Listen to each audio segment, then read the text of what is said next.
Hi Libra, welcome to Higher Source Tarot for your July 2020 mid-month tarot check. This is for all Libra, Sun, Moon, Rising, and Venus.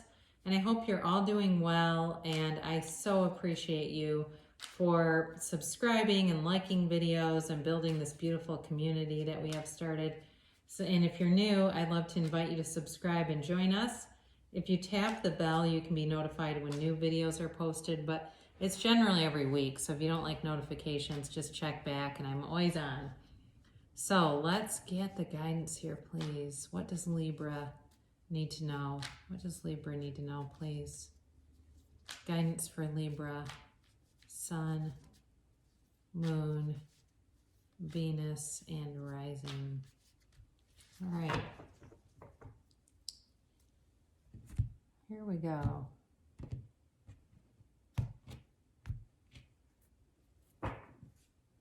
So your current situation, you've got the 10 of Cups. The immediate influence is the 4 of Swords. Your destiny here, you've got the 4 of Cups. In the more distant past, you have the Devil. The more recent past, you have the Ace of Swords. Coming towards you, you have the Ace of Cups. You're represented by the 8 of Wands. The person around you is the Queen of Cups, or the situation. Your hopes and fears here, you've got the 3 of Cups. The outcome, beautiful. You've got the Empress. And then, oh my gosh, this is really nice. How beautiful. I like to take the bottom two. You've got Temperance and the Fool. Beautiful, beautiful reading for you.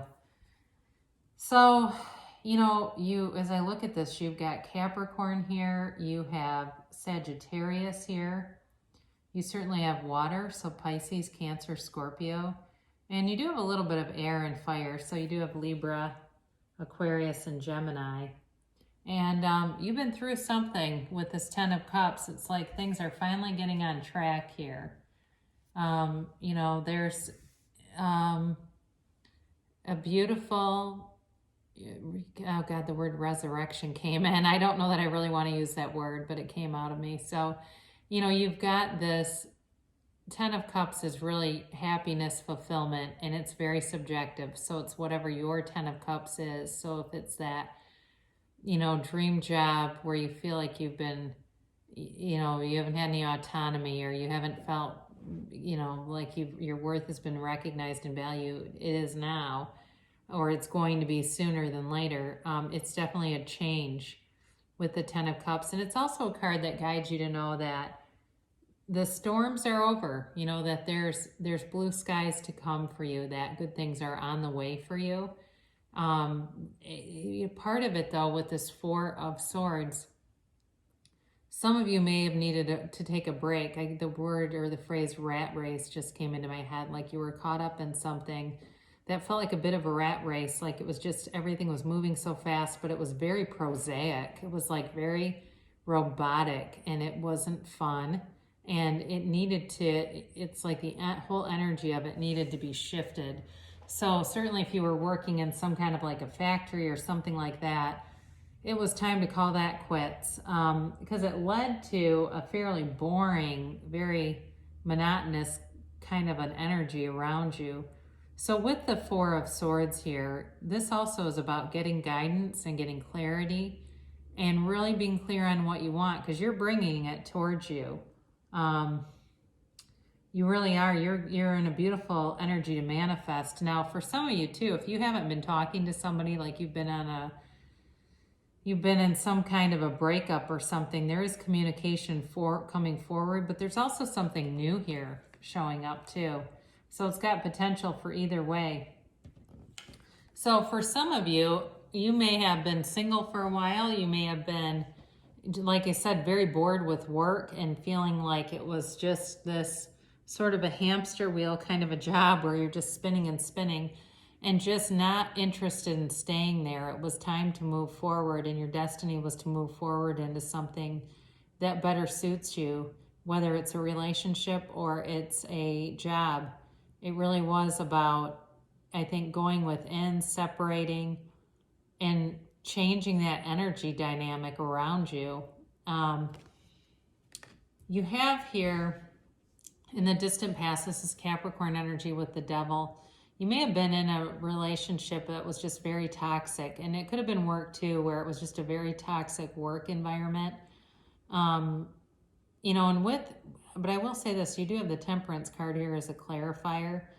There could have been something to do with addiction here, whether it was alcohol or some other kind of addictive tendencies, addictive personality I'm hearing. Something like this where this person was having a very hard time showing self-restraint. So even if it was like a boss that really would go off on people, they were definitely having a hard time managing themselves. And it took a toll on everybody. It was a real heavy energy to be around. And, you know, it felt there was like a sense of powerlessness, a kind of false sense of powerlessness, because really there was a way out of it, but it was like, oh God, really? Is this really the only choice? But unfortunately, sometimes it is, right? We have to make a difficult choice to move forward. So you have, in the more recent past, you got this Ace of Swords, and this is a wonderful clarity of mind. So those of you that were really caught up in something toxic, you had a shift, a psychological and a spiritual shift that brought in great clarity. Because a lot of times too, when I see people that think they're having a psychological crisis, it's really a spiritual one. And the answers come when they get deeper. They go down deep into that soul level and really connect with source energy. And all of a sudden, it's like a floodgate that just opens.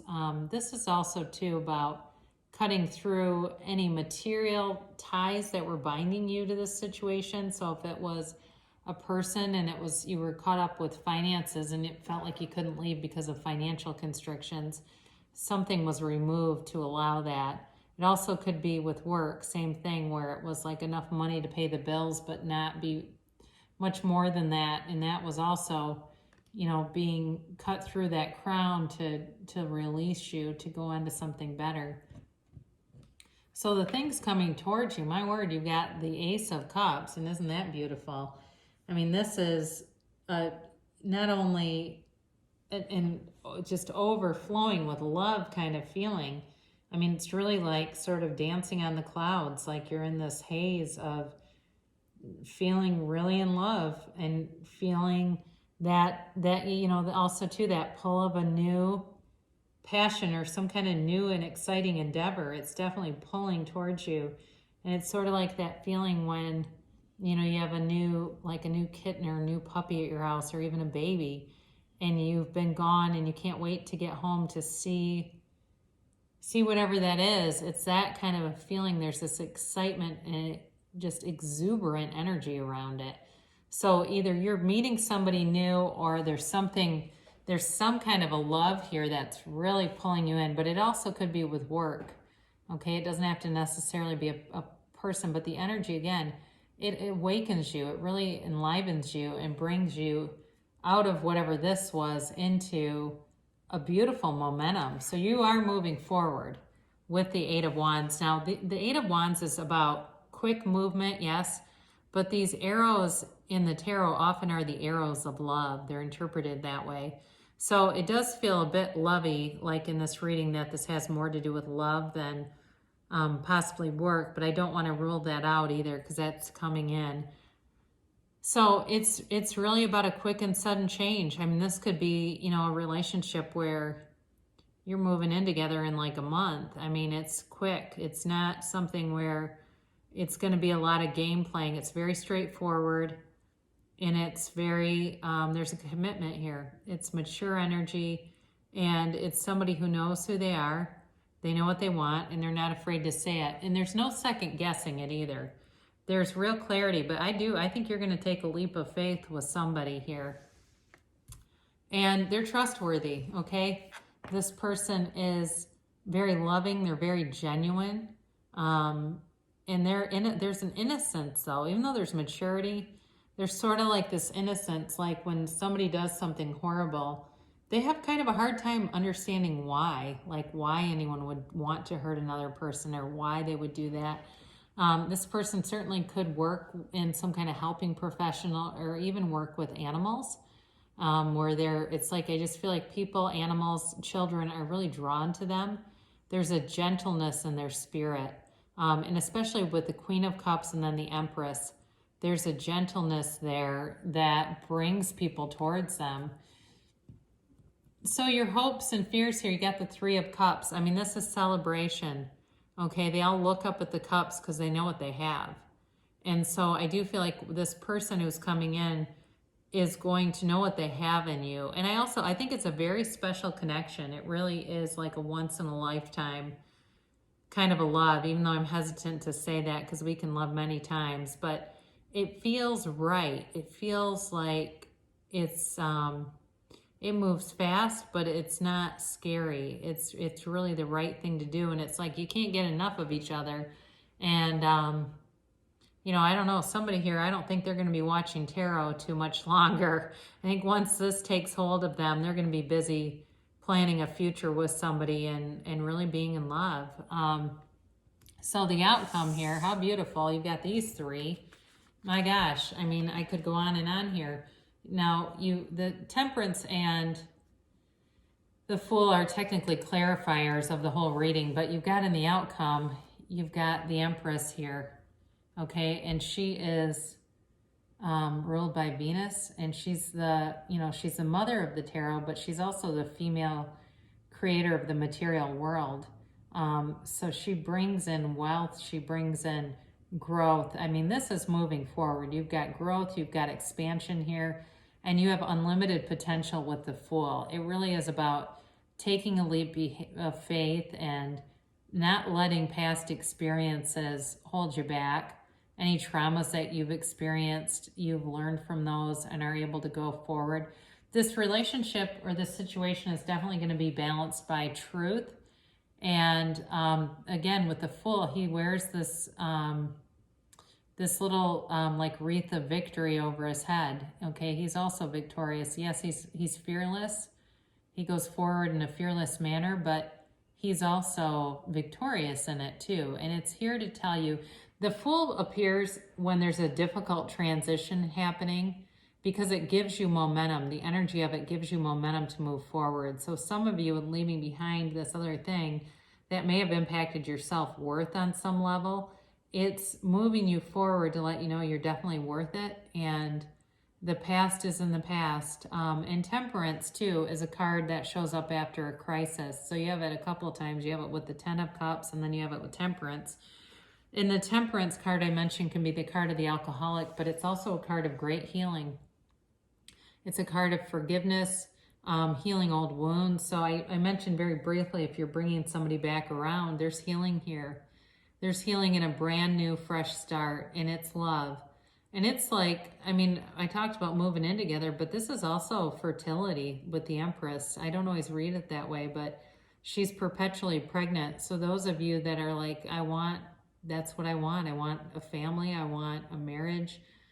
I want this beautiful, new start in my life. And you got it. The energy is right to get these things. So know that, the cards predict the energy. You have to take action, but the energy here is moving you towards that. I mean, it really, truly is a beautiful reading for you.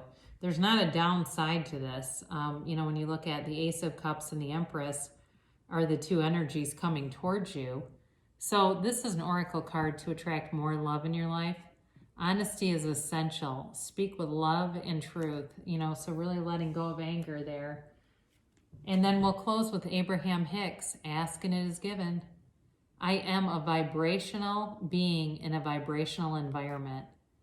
You are, even in your physical expression of flesh, blood, and bone, a vibrational being. And everything you experience in your physical environment is vibrational. And it is only through your ability to translate vibration that you are able to understand your physical world at all. So we get what we think and feel about. It's our collective consciousness, our thoughts, our feelings, our actions. That's what we manifest. So for me, or anyone actually, it's really about raising our vibration if we want to manifest new things, if we want to manifest something different than what we have right now. It's always possible as long as you're living, breathing, you're able to change that and raise your own vibration. So if you can see it in your mind, you can definitely have it in your reality. So I love you so much, Libra, and I'll be back again soon.